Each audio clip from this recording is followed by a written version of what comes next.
രാവിലെ മുടി ഷാമ്പൂ ഇട്ട് കഴുകിയിട്ടും വൈകുന്നേരം വീണ്ടും എണ്ണമയമായി മുടിയിലെ എണ്ണമയം മുഖത്തേക്ക് എത്തുകയും അതോടെ മുഖക്കുരു വരികയും ചെയ്യും കേട്ടോ. എന്താണ് പെട്ടെന്ന് മുടി എണ്ണമയമാവുന്നതെന്ന് നോക്കാം.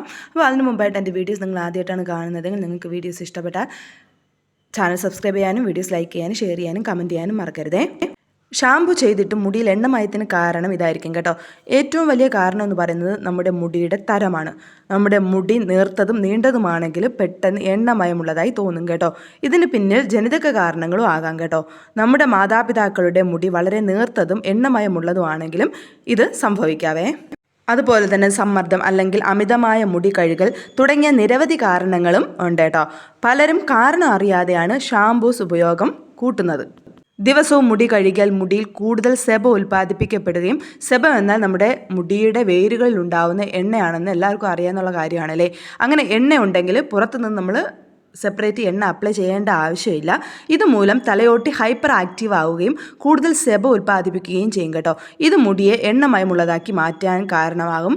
ചിലപ്പോൾ നമ്മൾ തെറ്റായ ഉൽപ്പന്നങ്ങൾ ഉപയോഗിക്കുന്നത് കൊണ്ടും ചിലപ്പോൾ നമ്മുടെ മുടിയിലെ എണ്ണമയം കൂടാനുള്ള ചാൻസസ് ഉണ്ട് കേട്ടോ. അതുപോലെ തന്നെ അമിതമായി കണ്ടീഷണർ അല്ലെങ്കിൽ സെറം കാരണം മുടി എണ്ണമയമുള്ളതായി മാറുന്നു. നമ്മുടെ തലയോട്ടിൽ കണ്ടീഷണർ പുരട്ടരുത് കേട്ടോ. ഇത് കൂടാതെ മുടിയുടെ പകുതി മുതൽ താഴേക്കാണ് നമ്മുടെ കണ്ടീഷണർ പുരട്ടാൻ വേണ്ടിയിട്ട്. അതുപോലെ തന്നെ എണ്ണമയമുള്ള തലയോട്ടി വൃത്തിയാക്കാത്തതാണ് മറ്റൊരു കാരണം കേട്ടോ. നമ്മുടെ മുടിയിൽ അധികം തൊടരുത്. നമ്മൾ എപ്പോഴും നമ്മുടെ തലമുടിയിൽ തൊട്ട് കഴിഞ്ഞാലും ചിലപ്പോൾ എണ്ണമയം കൂടാനുള്ള ചാൻസ് വളരെ കൂടുതലാണ്. കൂടാതെ ഭക്ഷണക്രമം നമ്മുടെ മുടിയിൽ നേരിട്ട് സ്വാധീനം ചെലുത്തുന്ന ഒന്നാണ്. അതായത് വറുത്ത ഭക്ഷണങ്ങൾ, പഞ്ചസാര, ശുദ്ധീകരിച്ച കാർബോഹൈഡ്രേറ്റ് എന്നിവ എണ്ണമയം ഉണ്ടാക്കുന്ന കേട്ടോ. പാസ്ത, സോഡ, വൈറ്റ് ബ്രെഡ് മുതലായവയിലും ഇവ ധാരാളം കാണപ്പെടുന്നു. അതിനാൽ ഈ പറഞ്ഞ സാധനങ്ങളെല്ലാം ഒഴിവാക്കി കഴിഞ്ഞാൽ നമ്മുടെ മുടിയിലെ എണ്ണമയം നമുക്ക് കുറയ്ക്കാൻ വേണ്ടിയിട്ട് പറ്റും. ഇപ്പോൾ ഷാംപൂസിൻ്റെ ഉപയോഗം എല്ലാവർക്കും അറിയുന്നുള്ള കാര്യമാണ്. നമ്മുടെ തലയിലെ ഡേർട്ടെല്ലാം, അതായത് സ്കാൽപ്പിലെ ഡേർട്ടെല്ലാം കളയാൻ വേണ്ടിയിട്ട് ഉപയോഗിക്കുന്ന ഒരു സാധനമാണെന്നറിയാം. അത് നമ്മൾ സ്കാൽപ്പിൽ മാത്രം അപ്ലൈ ചെയ്തിട്ട് കഴുകി കളയാൻ വേണ്ടിയിട്ട് നോക്കണം കേട്ടോ. അതുപോലെ തന്നെ ഷാംപൂസ് തിരഞ്ഞെടുക്കുമ്പോൾ നമ്മുടെ കെമിക്കൽ ഫ്രീ, അതായത് സൾഫേറ്റ് രഹിത ഷാംപൂസ് ഉപയോഗിക്കാൻ വേണ്ടിയിട്ട് ശ്രദ്ധിക്കുക. പത കുറവാണെങ്കിൽ അത് സൾഫേറ്റ് കുറവായിരിക്കും, അതായത് കെമിക്കൽ ഫ്രീ ആയിട്ടുള്ള ഷാംപൂസ് ആയിരിക്കും. അതുകൊണ്ട് പത കുറഞ്ഞെന്നും പറഞ്ഞ് നിങ്ങൾ വിഷമിക്കേണ്ട കാര്യമില്ല. ഞാൻ ഷാംപൂസ് ഉപയോഗിക്കാറില്ല കേട്ടോ.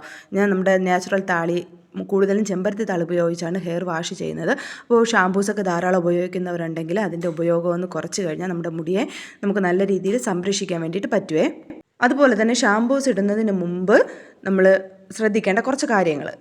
അല്ലായെങ്കിൽ നമ്മൾ സാധാരണ രീതിയിൽ ഷാംപൂസ് ഇടുകയാണെങ്കിൽ തലയിൽ ഒരു മുടിയും കാണില്ല കേട്ടോ. അപ്പോൾ അതിന് മുമ്പായിട്ട് ശ്രദ്ധിക്കേണ്ട കുറച്ച് കാര്യങ്ങൾ. മുടി സൂക്ഷിക്കാൻ മുടിയിൽ നല്ല രീതിയിൽ എണ്ണയിട്ട് മസാജ് ചെയ്യേണ്ടത് അനിവാര്യമായിട്ടുള്ളൊരു കാര്യമാണല്ലേ. ഇതിന് ശേഷം എപ്പോഴും മൈൽഡായിട്ടുള്ള ഷാംപൂസ് ഇട്ട് കഴുകാനും മറക്കരുത്.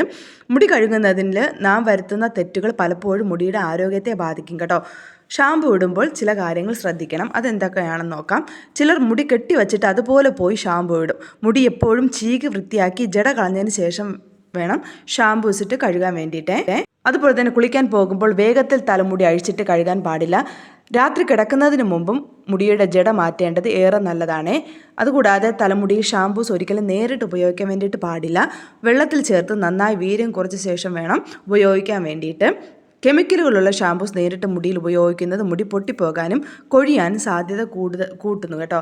അപ്പോൾ കെമിക്കൽ ഫ്രീ, നേരത്തെ പറഞ്ഞതുപോലെ കെമിക്കൽ ഫ്രീ ആയിട്ടുള്ള ഷാംപൂസ് ഉപയോഗിക്കാൻ വേണ്ടിയിട്ട് ശ്രദ്ധിക്കുക. അപ്പോൾ നമുക്ക് പുതിയൊരു ടിപ്പുമായിട്ട് കാണാം. അതുവരേക്കും ബൈ ബൈ.